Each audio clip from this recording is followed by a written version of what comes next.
So I farmed a lot of exotic class items, and I mean a lot, to show you guys all this. All we do is sit here and click our grenade button, nothing else. We don't use our 3 melees, we don't use our class ability, no transcendence or super either. We literally click one button and have infinite vortex grenades. And these vortex grenades are also doing 5 things for us all at once, all on their own. First, our vortex grenades are applying a 15% weaken debuff on anything they come in contact with. Great for additional damage. The second thing is they grant us devour for a full heal on kills and extra grenade energy per kill. Third, they give us volatile rounds for 12 seconds. As you can see, we can easily have our grenade back in 12 seconds to keep volatile rounds up all the time. Fourth, they give us void overshields as well. And the fifth thing is generating so many orbs of power for you and your fire team because we can spawn an orb of power every second. So one single vortex grenade can create 4 to 5 orbs very easily. And everything I just mentioned is all without incorporating anything else in the build yet,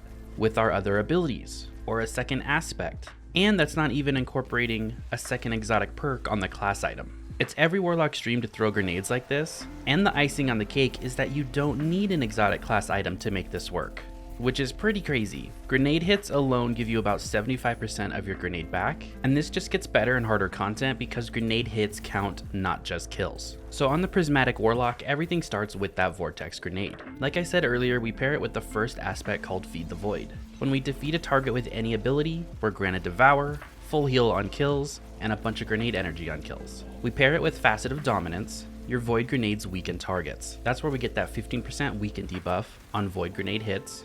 Then we add in Facet of Bravery. Defeating targets with grenade final blows grant volatile rounds to your void weapons. This lasts for 12 seconds. We can easily have a grenade back in 12 seconds, so you're gonna have infinite volatile rounds with the build. Then from the artifact, we take the mod called Void Hegemony. While you have a Void or Prismatic subclass, defeating weakened targets provides a small Void overshield. You need to defeat 3 weakened targets, and you'll easily have a Void overshield. And then to spawn an orb of power every second, we just add in 3 firepower mods to our gauntlets.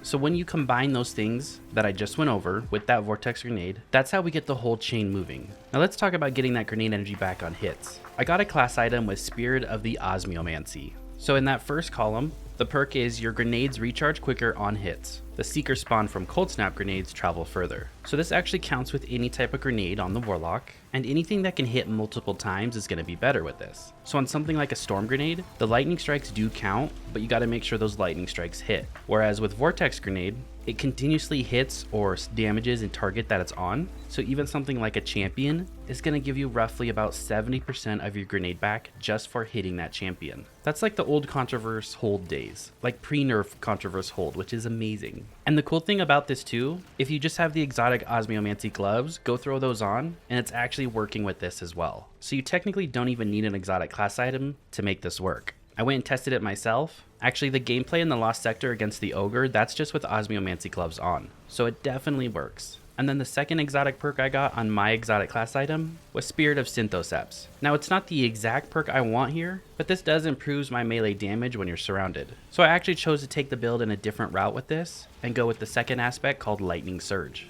You do your slide and activate your charged melee ability to blink forward, calling down lightning strikes that jolt targets all over the field. This has always been a great ad clear aspect, but now it's even better because we can beef the damage up with Synthoceps, but it also applies the jolt debuff for us on enemies. And then when we kill 2 or 3 enemies with it, we become amplified to proc galvanic armor from the artifact for another 35% damage reduction.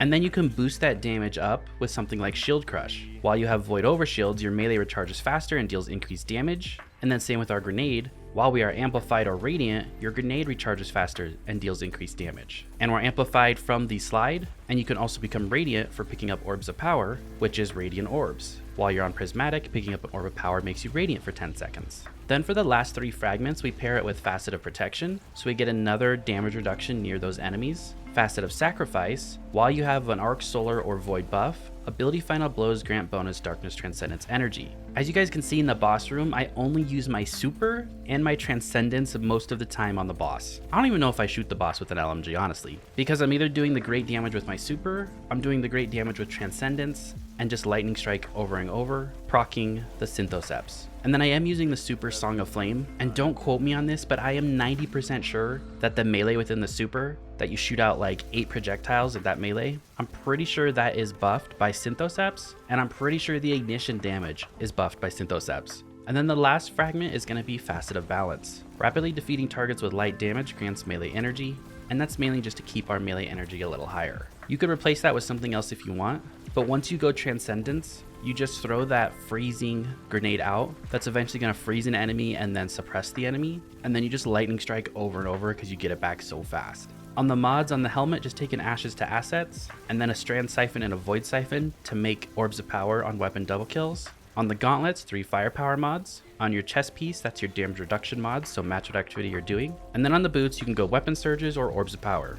Since I'm always radiant, I don't really feel the need that I need weapon surges currently. Maybe in a raid DPS scenario I might. So I've been running with Absolution, and on this particular build, I'm going to take Invigoration for more melee energy back, and then Innervation for grenade. Then on the class item, I take Reaper, a Bomber, and an Outreach. For stats on that build, just aim for 100 resilience. If you can hit that number, you're good to go. So for our exotic class item, in that first column, we do have Spirit of Osmiomancy. Your grenades recharge quicker on hits. Now, if I had any perk in the right column that I'm most interested to pair this with, that would most likely be Verity's Brow. We can make our grenades hit 100% stronger if we pair it with that perk, which means now you have a loop of infinite grenades. That's going to be one of the hardest grenade hitting builds in the entire game. We already can see that we get it back over and over, and in the gameplay you saw me using Graviton Lance most likely. Well, it's very easy to keep your stacks of Verity's Brow up, and even if you're at something like a ×2 or a ×3 stack, you're still just adding that much more damage to your grenade when you throw it. And since you're throwing so many grenades, I think that combo alone would be amazing. And I would even love to try that combo on something like Storm Grenades, because I think Storm Grenades and Vortex Grenades are by far the 2 best options when it comes to using the Prismatic subclass. Threadling Grenade is nice, but it's just not as good as those 2 grenades. I hope you guys enjoyed this video. I hope you found it helpful. Thank you so much for watching. I really appreciate it. I'm gonna get back in there, farm some more exotic class items, and hopefully get something good for you guys. My next goal is on Hunter, so we'll see how that goes.